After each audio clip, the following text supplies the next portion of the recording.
guys, welcome to episode 2 of the Inspired Breakfast Club. I'm Amaya and we're here today with Max and Melissa Whetsell with Whetsell Family Farms. So Melissa, can you tell me what inspired Whetsell Family Farms? Yeah, so actually we had no intention of going into business. So this was actually a 2020 hobby project that just turned into a business. Right. Yeah. So how is it balancing life as a homeschool mom, a wife, and an entrepreneur? Okay, so it's hard. It's not easy. There's always a lot going on. It's hard to find, me time in between taking care of the kids, the house, the husband. So I do have a lot of alarms, a lot of calendars, and I do create agendas for the homeschooling. So just staying organized is really important. I do find me time here and there, and then it's also very gratifying. So it's busy, but it's worth it. Right. So what made you want to get into farming microgreens? So that was actually my husband's project. He saw a video online on YouTube, and we were already kind of doing the farming side of stuff, just like with produce and stuff like that.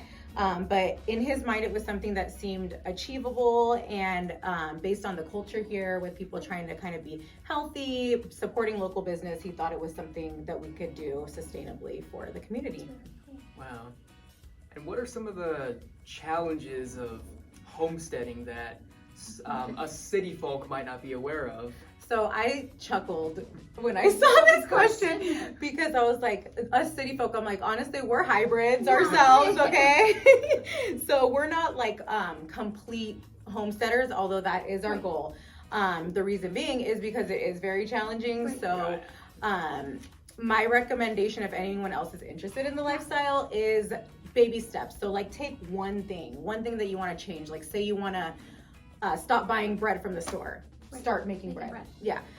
Take it one step at a time. If you try to do it all at once, you'll burn out and you won't do it. So that's definitely a challenge. But yeah, it can be overwhelming, but if you take baby steps, it's doable. Right. So what initiatives have you been involved with that promote the empowerment of women in the community?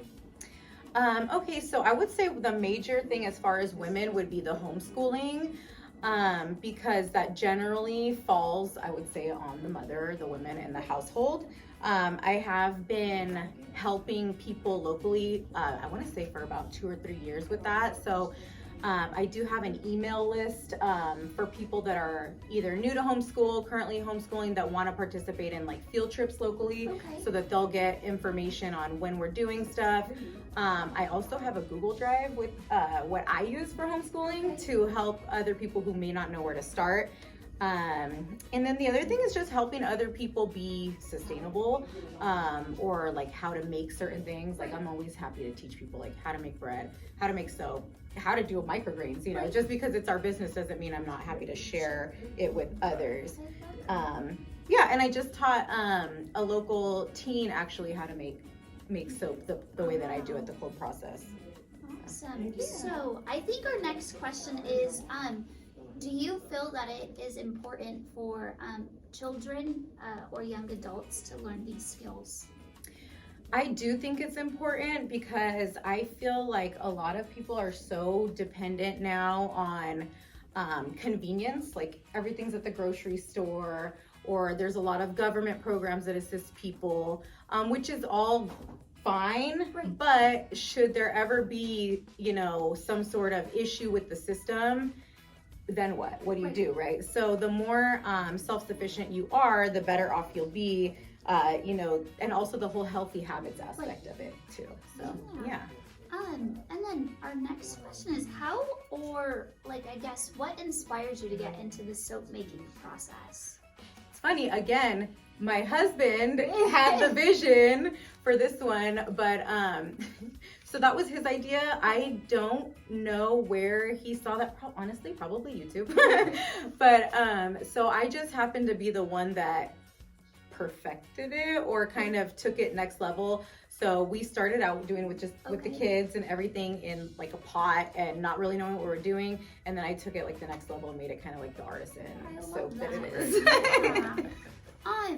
So what does the future hold for Whetsell Family Farms? Okay, so big picture, our goal is to have a storefront. We Okay. want a storefront, ideally on like our property. Right. So what we see is like a farm and then a farm shop, I love basically. that.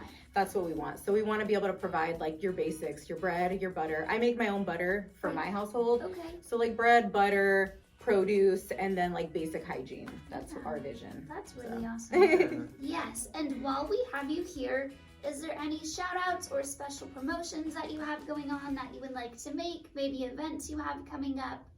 Okay, yeah, so we do have several events coming up. I will be at your event on October 7th. Yes. So we plan to have microgreens, soap, and maybe some baked goods for that one. And then additionally, we'll be at Hellendale Market on the 27th, which is a Wednesday from 3 to 7. And then we'll be at Lone Wolf's Fall Fest on October 21st on Saturday from 12 to 7 as well.